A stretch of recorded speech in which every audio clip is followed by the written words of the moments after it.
로이터 통신은 방역 최강국인 한국에서도 300명이 넘는 신규 확진자가 나온 것에 대해 우려하고 있습니다. 영국의 가디언도 한국이 위기에 직면했다 보도하고 있으며 월스트리트 저널은 한국이 서울 주변의 규제를 강화하고 있음에 대해 보도하고 있는데요. 이제 어디에도 안전지대는 없으며 또다시 거리두기 단계 확대가 벌어지지 않도록 총력 대응으로 대규모 재확산의 기로에 위태로운 상황을 이겨내야 한다라고 박능후 장관이 이야기한 것과 같이 지금은 세계에서 가장 방역을 잘 해내고 있는 국가 중 하나인 우리에게도 언제든지 큰 위기가 올 수 있음을 피부로 체감할 수 있는 상황입니다. 매번 마스크 사용이나 사회적 거리두기와 관련하여 잔소리 아닌 잔소리를 시청자 여러분들께 해왔던 바이스톰 코리아이지만 잠시 외부로 시선을 돌려 그나마도 지금 우리와 우리 정부의 피나는 노력과 헌신이 얼마나 기적 같은 감염 억제를 만들어내고 있는지, 아울러 우리가 얼마나 타국가의 부러움의 대상인지에 대해서도 이야기해야 한다고 생각하는데요. 이와 관련해 가장 먼저 말씀드릴 인물은 마이크로소프트의 창립자 빌 게이츠입니다. 그는 또 다른 전염병이 있을 수 있지만 이번 팬데믹만큼 심각하지는 않을 것이라면서 그 이유는 세계가 이를 억제할 준비가 더 되어 있을 것이기 때문이며 앞으로 거의 모든 국가가 한국처럼 대응해내게 될 것이라고 미국의 유명 배우 라시다 존스와 함께 시작한 팟캐스트 방송에서 밝혔는데요.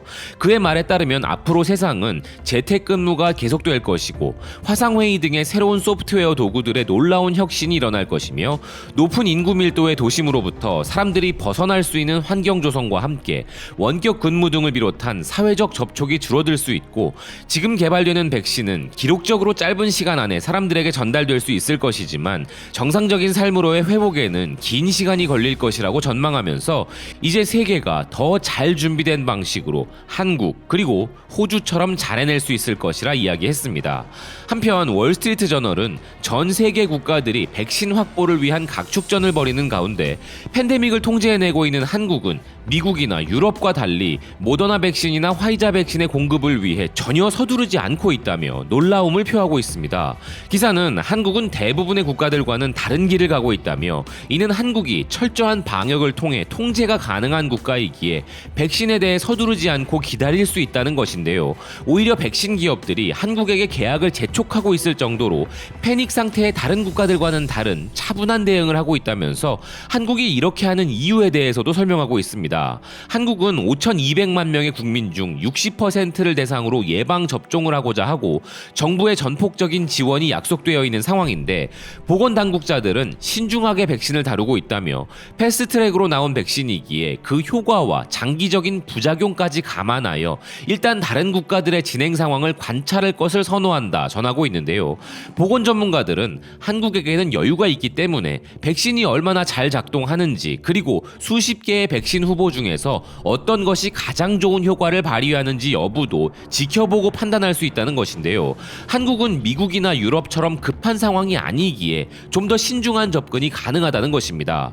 이런 부분은 우리의 헌신과 정부의 밤낮 없는 피나는 노력이 만들어낸 우리 대한민국의 또 다른 강점이 되고 있는 것이죠. 혹자는 백신 확보를 왜 서두르지 않냐고 하지만 서둘러서 좋을 것이 없다는 우리 정부의 판단에 의료계에서도 동의하는 의견을 내놓고 있는데요. 정체불명의 방역을 하고 있다 비난받고 있는 일본에서도 면역학의 제1인자인 미야자카 마사유키 오사카 대학 명예교수가 백신에 대한 우리의 접근이 왜 옳은 것인지 그 이유를 확인시켜주고 있습니다. 미야자카 교수는 마이니치와의 인터뷰를 통해 지금 백신을 개발 중인 미국의 대기업 제약사들이 경쟁하듯이 90%를 초과하는 유효성이라는 경이적인 초기 데이터를 내놓고 있지만 그는 이 백신을 사용할 수 있게 되어도 자신은 맞지 않겠다고 밝혔다는 것인데요. 그는 같은 날 있었던 중의원 후생노동위원회에 참고인으로 참석하여 유효성이 꽤 높은 것은 틀림없지만 안정성은 전혀 담보되어 있지 않다라고 말해 기대가 선행되고 있는 현상에 대해 경종을 울렸다는 것이죠. 또한 초기 데이터에서 백신의 안전성에 대한 염려가 보이지 않았다는 마이니치의 질문에 그는 백신 접종으로 부작용이 일어나는 빈도는 현재 시험 규모인 수만 명이 아니라 수십만 명의 규모로 확인해야 확인할 수 있는 것이라면서 100종의 백신 후보군 중 96개는 개발 도중 탈락하게 되는데 이는 항체가 생기지 않기 때문이 아니라 면역을 유도하는 효과가 있다 하더라도 그들 중 대부분이 부작용에 의해 망가지게 되는 것이 현실이라 설명하며 백신의 위험성에 대해 환기를 시켜준 것입니다. 그러면서 다시는 독감 백신은 접종하고 있지만 이번 백신은 사용할 수 있게 되어도 당분간 맞지 않을 것이며 유효성이 높은 것은 틀림없지만 거기에만 주목해서는 안 되며 실제로 백신 접종이 가능한 단계가 된다면 위험도를 감안한 다음 개인 의견을 존중하여 접종할 것인지 아닌지에 대한 권리를 가질 수 있도록 하는 것이 무엇보다 중요하다 밝히고 있는데요. 이 기사를 통해 아주 간단하고 명확해졌습니다. 우리 정부는 국민의 안전을 위해 혹시 있을지 모를 백신의 위험성을 철저하게 검증한 뒤 신중히 결정할 것이고 이는 의학적으로나 위기 대처에 있어서나 탁월한 선택인 것입니다. 우리 정부가 철저히 검증한 이후에 우리에게 백신 접종의 기회가 생길 때까지 우리는 지금과 같이 생활 방역을 철저히 하면서 시간을 버는 것이 최선인 것인데요. 목마르다고 양잿물을 마시는 우를 범할 수는 없기 때문입니다. 하지만 이런 우리의 놀라운 방역 수준과 철저한 정부의 방침과 달리 정부의 정책과 선택으로 얼마나 큰 불상사가 벌어질 수 있는지에 대해 이웃나라 일본이 여실히 보여주고 있는데요. 일본은 현재 우리의 수배에 달하는 2천여 명 이상의 엄청난 규모의 확산세가 터져버리고 만 것이죠. 이에 대해 마이니치는 일본이 전 세계에 자랑스럽게 외치던 이른바 정체불명의 일본 방역 모델은 이제 그만 집어치우라 말하고 있습니다.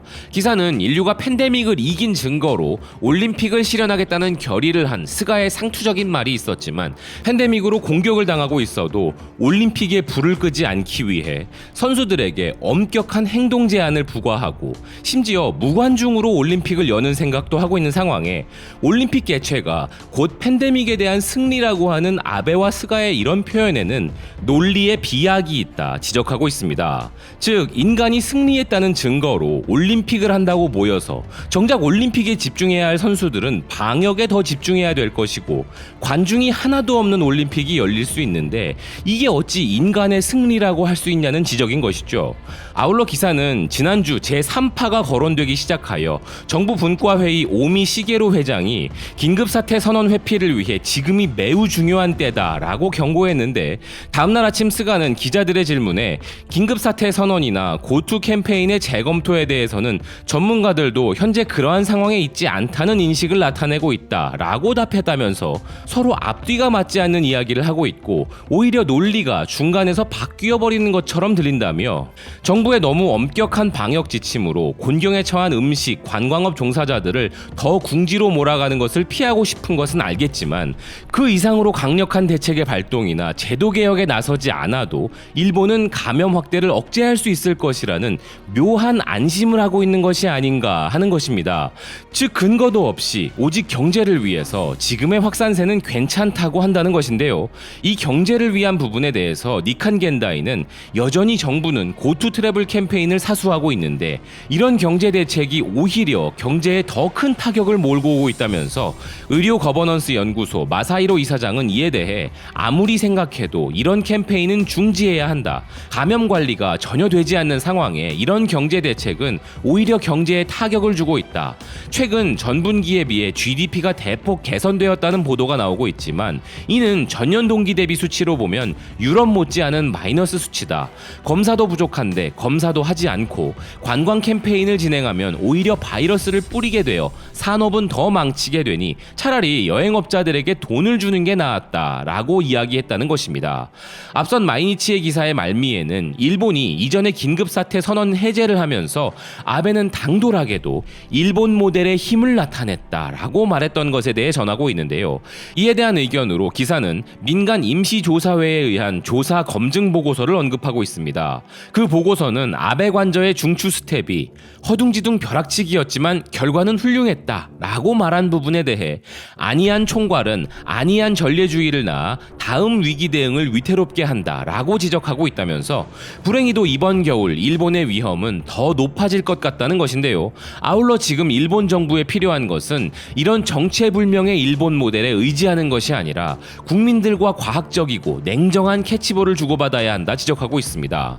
일본 언론들이 왜 한국 내의 아주 사소한 사건들까지 일일이 언론들이 보도하고 있는지 그 이유를 알게 되는데요.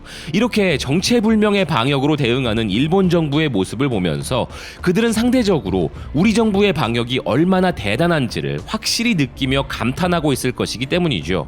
지금까지 수많은 외신들과 전문가들이 우리 정부의 정책 결정과 대응에 대해 타의 추정을 불허하는 높은 수준이라 칭찬하는 것을 우리는 많이 들어왔는데요.